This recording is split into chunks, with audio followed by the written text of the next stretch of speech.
Well, it's a very squeaky chair. I just wanted to make a video discussing, well, for starters, thanking all of you who've already shown me some love with this Universal Drummer thing. I very much so thank you. But I wanted to make a video talking about what it is that I'm trying to do with this whole thing because it's broad reaching and is kind of a handful of different concepts all wrapped into one. And it's going to continue to grow and change. This is y'all are very much so strapped along to my journey through the drums as well. And so I'm kind of following my own whims and enjoyments and hyper focuses and things like that. So saddle up, I guess. But first and foremost, the thing that really kicked all this off and that I want to provide the most of is guided drum lessons. I got into yoga with Adrian over the pandemic, like a ton of other people, and it really got me thinking about the fact that I may not have gotten into drums. Like if I'd never started when I was younger and it was a skill I was trying to do, I'm the type of person that might have a hard time getting into it if I didn't have someone with me every step of the way or many of the steps of the way until I was finally comfortable enough to go out on my own. And as an educator, I've taught private lessons now since I was 15. Uh, I I can't really, and as an educator, I've taught private lessons now for a very long time. The hardest part as an educator is what happens that week in between each lesson, because at the end of the day, most people who are in the process of developing a skill don't necessarily know what really efficient practice looks like, or even sort of efficient. I won't even say that I practice really efficiently, but even somewhat efficient practice looks like unless it's specifically highlighted and written out for them. But even then, it's always easy to have an accountability buddy. And so that was kind of my thing, as I was wanting to make these guided videos. I've already begun and already posted one of those. There will be more on the way. Um, I'm going to continue to do those and kind of follow those through an arc and see where that takes me. Additionally, I've wanted to do a vlog. Um, Not as much highlighting my day to day, but musing and talking about conceptual drum things. I almost like thinking about drums as much as I like playing them. I like looking at my world and thinking about how it can apply to my instrument and being creative that way. Furthermore, I represent an interesting demographic of drummers because while I did get some music school, I didn't thrive in music school. I do have a little bit of that academic background, but primarily I'm a band guy. I've played in bands my entire adult life, and that is where my strength has been.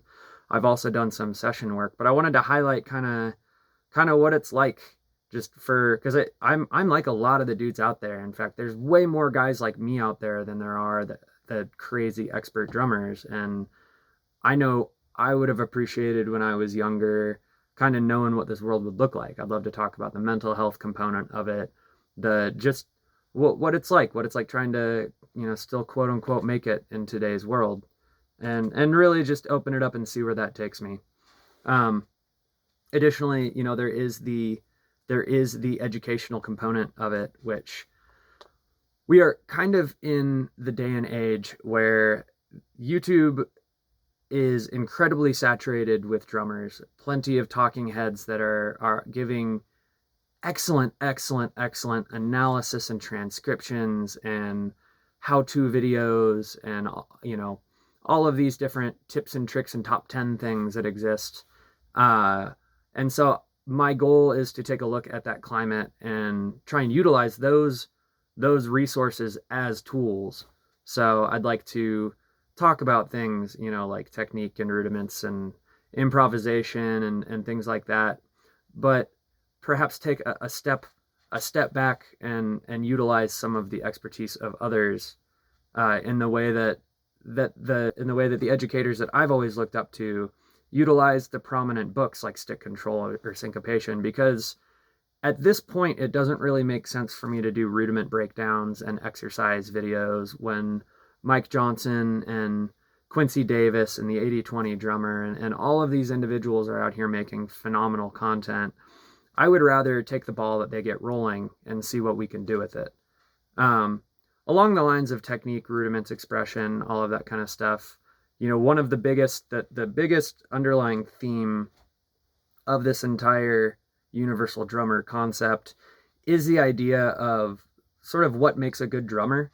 I had a discussion that really, really kicked this project into high gear, and it happened earlier this year.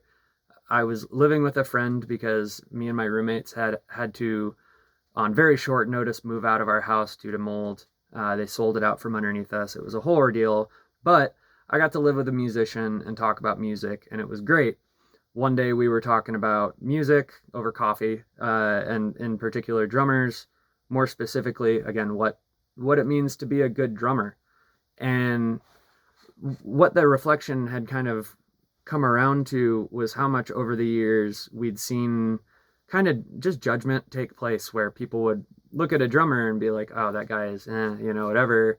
When at the end of the day, we meaning the royal we, sometimes tend to judge people based off of our own definitions of a good drummer. And so, oddly enough, the conversation then turned towards RPGs, be it video games or D&D, things of that sort. And for those of you who don't know, an RPG is a game where you create your own character and then pretend to be them. And part of that process is you have a list of qualities, whether it's your ability to fight or like hit people, or your ability to shoot things, or your ability to heal, or whatever, all of these things, and you have a finite amount of points to put into that. And if you sink all your points into your ability to punch people in the face, like you're not going to be able to heal yourself if you stub your toe, like. And so we kind of started joking around and talking about how a lot of drumming and drummers kind of function in the same way, where we're not all trying to be the same drummer, and we hold other people up to our same standards, when like that's kind of like a mage looking at a thief and being like, dang, that guy sucks at magic, and that's not fair, nor is it a realistic expectation of them to be able to do that. And so he left, and I started writing down perhaps like what these qualities would be, and got this list of technique, rudiments, expression, improv, sound, silence, time.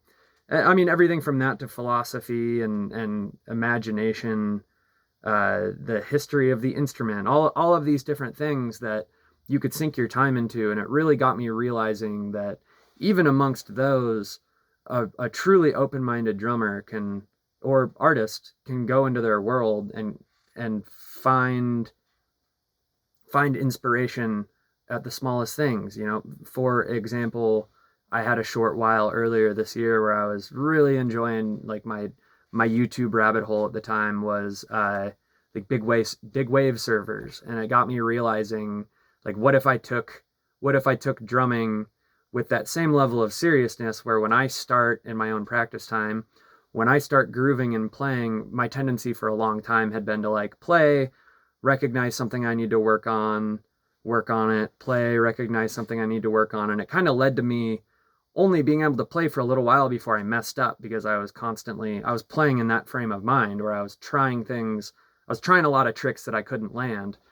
And I remember watching this video thinking, oh man, like what if the repercussions for me messing up were the same as this guy? Like, he may not die, but you're gonna get thumped by a wave. And so I started reframing those as these flows, starting a practice, starting a like solo, I guess, and seeing it through to the end. And if I messed up, I started working those mistakes into a sound and embracing that stuff. And it really changed how I thought about it. And that's not necessarily how I always will think about playing, but just another example of the implementation of this belief. And so, I really want to approach this whole project, whether it's this page or the YouTube channel, or even discussions amongst myself and y'all, with this mentality of open-mindedness and embracing what other people, and really trying to understand what kind of drummer other people are trying to be, rather than projecting ourselves on that. And that is sort of the underlying theme underneath all of this. But from there, I'm just going to let it take me where it takes me. and enjoy myself. I will continue posting some guided videos, and I also have some fun stuff planned for you. In the meantime, please like and subscribe on the YouTube channel. It's still super early and I'm finding my footing. My goal, high quality, well-produced stuff, is not my priority right now. I want to make stuff and go with the quantity and and gradual improvement over nitpicking myself and not releasing anything. And so it's going to be a while, but still I could use any support. Comment if you have anything that you'd love for me to cover. And until next time, I hope you guys have a good one.